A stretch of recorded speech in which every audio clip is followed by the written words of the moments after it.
আসসালামু আলাইকুম গাইজ, আশা করি সবাই ভালো আছেন। আমরা রেশিও অ্যানালাইসিসের আজকে আরেকটা ক্লাসে চলে আসছি। তো দেখি এটা কীভাবে হয়েছে।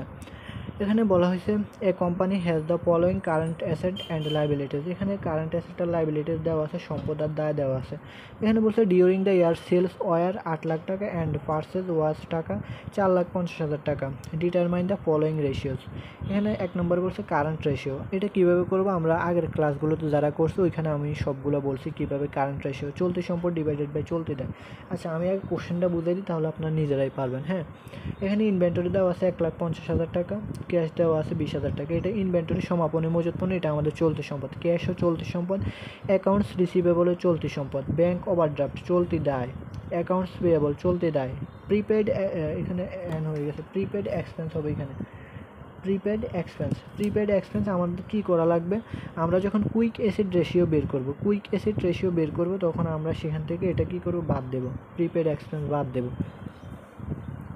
আচ্ছা, এরপরে আসি, প্রিপেড এক্সপেন্স আমাদের জন্য চলতি সম্পদ, কিন্তু এখানে আমাদের কুইক অ্যাসেট রেশিও বের করতে বলছে, বলে নাই, তার মানে লাগবে না এখানে আমাদের। কিন্তু আমাদের প্রিপেড এক্সপেন্স কিন্তু আমাদের আবার চলতি সম্পদ, তার মানে এটা চলতি সম্পদে যাবে। আবার অ্যাকুরেট স্যালারি হলো চলতি দায়, এটা চলতি দায়ে যাবে। সে এখন চলতি সম্পদ আর চলতি দায়, আপনাদের চলতি সম্পদ কী আছে, ইনভেন্টরি, ক্যাশ, অ্যাকাউন্টস রিসিভেবল, এরপর হলো প্রিপেড এক্সপেন্স। আর চলতি দায় আছে 3টা, ব্যাংক ওভারড্রাফট, অ্যাকাউন্টস পেয়েবল আর হলো অ্যাকুরেট স্যালারি। এগুলো আছে আমাদের চলতি সম্পদ, চলতে দেয়। সেলস আছে 8 লাখ, এরপরে পার্সেস আছে 4,50,000 টাকা। আমাদের কারেন্ট অ্যাসেটে কী আসবে, কারেন্ট রেশিওতে current asset divided by current liabilities. তো আমরা যদি দেখি current asset divided by current liabilities, আমরা এখানে বের করে দিচ্ছি 2,30,000 আসছে, এরপরে কারেন্ট লাইবিলিটিস 75,000 আসছে। এটা দ্বারা এটা ভাগ করছে 3.07 অনুপাত 1। এটা হলো আমাদের কারেন্ট রেশিওর অ্যান্সার।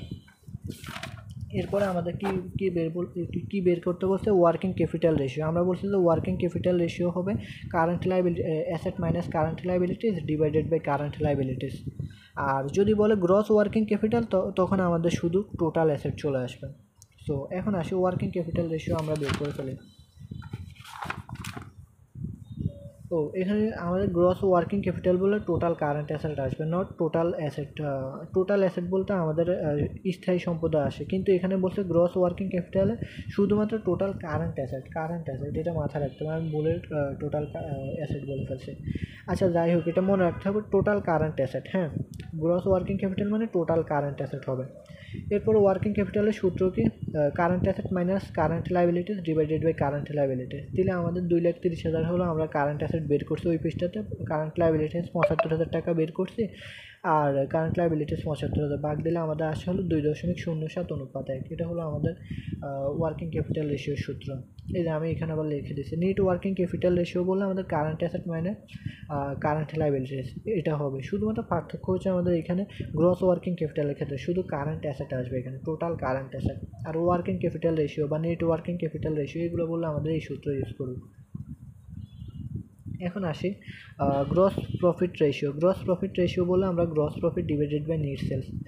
অর্থাৎ আমাদের যদি কোনো প্রফিট নির্ণয় করতে বলে তাহলে সেটা উপরে হবে গ্রস প্রফিট উপরে, আর নেট সেলসের উপর হবে। কিসের উপর হবে, সেটা নেট সেলসের উপর ধরা লাগবে। তাহলে gross profit divided by net sales. Gross profit দেওয়া আছে আমাদের, গ্রস প্রফিট দেওয়া নেই, আমাদেরকে বের করা লাগবে এই কোশ্চেনে। গ্রস প্রফিট বের করার সূত্র কি, বিক্রয় মাইনাস বিক্রিত পণ্যের ব্যয় মোট মুনাফা, রাইট। তাহলে বিক্রয় সেলস থেকে আমরা এখানে কিন্তু কস্ট অফ গুডস সোল্ড দেওয়া নেই, যেহেতু পার্সেস একটা উপাদান দেওয়া আছে, এটাই আমরা বাদ দিলে আমরা গ্রস প্রফিট পেয়ে যাব। অর্থাৎ সেলস থেকে যদি আমরা পার্সেস 4,50,000 টাকা বাদ দিই তাহলে গ্রস প্রফিট পেয়ে যাব। এই যে 3 লাখ, তাহলে আমরা সেলস মাইনাস পার্সেস দিলে, এই যে 8 লাখ মাইনাস 4,50,000 টাকা দিলে আমাদের হলো 3,50,000 টাকা আসে। এই যে 3,50,000 ডিভাইডেড বাই নিট সেলস আমাদের কোশ্চেনে দেওয়া আছে 8 লাখ ইন্টু 100 দিলে 43.75%। আর অ্যাকাউন্টস রিসিভেবল টার্নওভার রেশিও আমরা যদি দেখি, net sales divided by AR.